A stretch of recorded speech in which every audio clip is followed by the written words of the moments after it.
الله الرحمن الرحيم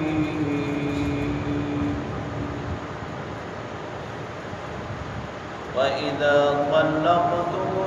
النساء فبلغن أجلهن فلا تعضلوهن أن ينكحن أزواجهن إذا تراضوا بينهم بالمعروف ذلك يوعظ به من كان منكم يؤمن بالله واليوم الآخر ذلكم أزكى لكم وأطهر والله يعلم وأنتم لا تعلمون صدق الله وصدق رسوله النبي الكريم۔ سورہ بقرہ کی آیت نمبر 232 کی تلاوت آپ نے سماعت کی۔ ترجمہ سماعت فرمائیں۔ وَإِذَا طَلَّقْتُمُ النِّسَاءَ، جب تم عورتوں کو طلاق دے چکو، فَبَلَغْنَ أَجَلَهُنَّ، پھر وہ اپنی عدت پوری کر لیں، فَلَا تَعْضُلُوهُنَّ أَن يَنكِحْنَ أَزْوَاجَهُنَّ، تو پھر ان کو مت روکو کہ وہ اپنے شوہروں سے نکاح کریں، اذا تراضوا بینہم بالمعروف، جب ان دونوں کے درمیان معروف طریقے سے رضامندی ہو جائے،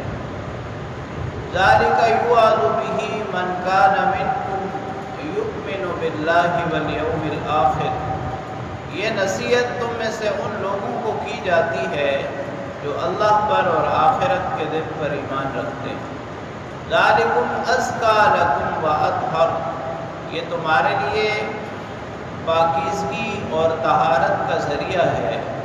واللہ یعلم وانتم لا تعلمون، اللہ خوب جانتے ہیں تم نہیں جانتے۔ زمانہ جاہلیت میں ایک دستور یہ بھی تھا کہ جو شخص اپنی بیوی کو طلاق دے دے تو اپنی متعلقہ عورت کا کسی دوسری جگہ نکاح اسے برداشت نہیں ہوتا تھا، وہ اسے اپنی اہانت اور تذلیل سمجھتا تھا۔ صحیح بخاری میں روایت ہے، حضرت معقل ابن یسار نے اپنی ہمشیرہ کا نکاح حضرت عبداللہ ابن عاصم سے کیا، کچھ عرصے کے بعد ان کے درمیان نباہ نہ ہوا، طلاق ہو گئی۔ طلاق کی عدت گزرنے کے کچھ عرصے کے بعد پھر دوبارہ عبداللہ عاصم نے نکاح کرنا چاہا تو حضرت معقل ابن یسار نے قسم اٹھا لی کہ میں اب نکاح نہیں ہونے دوں گا، لیکن جب یہ آیت کریمہ نازل ہوئی تو توبہ و استغفار کی، اپنی قسم کا کفارہ ادا کیا اور خود عبداللہ عاصم کو بلا کر ان کے ساتھ نکاح کروایا۔ قرآن کریم نے، دین اسلام نے یہ بات بالکل واضح کر دی کہ جب عورت کو ایک جگہ سے طلاق ہو جائے اور طلاق کے بعد عدت بھی گزر جائے، اور یہ طلاق رجعی ہو یا طلاق بائن ہو، لیکن 3 طلاقیں نہ ہو، طلاق مغلظہ نہ ہو، اب وہ دونوں یعنی جن کے درمیان پہلے طلاق ہوئی ہے وہی اس بات پر رضامند ہو جائیں کہ ہم دوبارہ نکاح کرتے ہیں، یا عورت کہیں دوسری جگہ نکاح کرنا چاہے، دونوں صورتوں میں رکاوٹ نہیں ہونی چاہیے،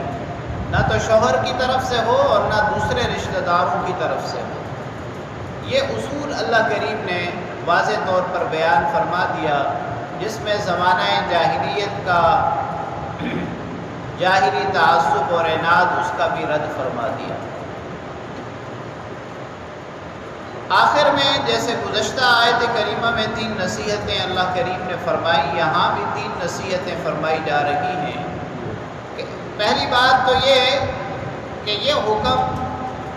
دین اسلام کے یہ احکام ان لوگوں کے لیے ہیں کہ جو ایمان رکھتے ہیں اللہ پر اور آخرت کے دن پر، یہ ان کے لیے نصیحت ہے، یہ ان کو بتایا جا رہا ہے اور سکھایا جا رہا ہے۔ دوسری بات، ذالکم ازکیٰ لکم واطہر، نکاح کے اندر بلا ضرورت اور خواہ مخواہ کی رکاوٹ اگر نہیں ہوگی تو یہ پاکیزگی اور طہارت کا ذریعہ ہے۔ یعنی جب نکاح شریعت کے اصولوں کے مطابق ہو، 3 طلاقوں کے بعد اس شوہر سے نکاح نہ ہو، اسی طرح عدت پوری ہو، اسی طرح خاتون اپنے کف کے اندر نکاح کرے اور جو مہر مثل ہے اس کے مطابق نکاح کرے، اگر اس طرح کی کوئی خرابی نکاح میں موجود نہ ہو تو پھر نکاح پاکیزگی کا ذریعہ ہے اور اس میں رکاوٹ جو ہے وہ گمراہ کرنے والی ہے۔ تیسری بات یہ ارشاد فرمائی، تیسری نصیحت کہ جو اللہ جانتے ہیں وہ تم نہیں جانتے۔ اللہ رب العالمین تمہاری مصلحتوں سے بھی بخوبی واقف ہے۔ اللہ کریم سے دعا ہے اللہ تعالیٰ کلام پاک کو پڑھنے، سمجھنے اور اس پر عمل کرنے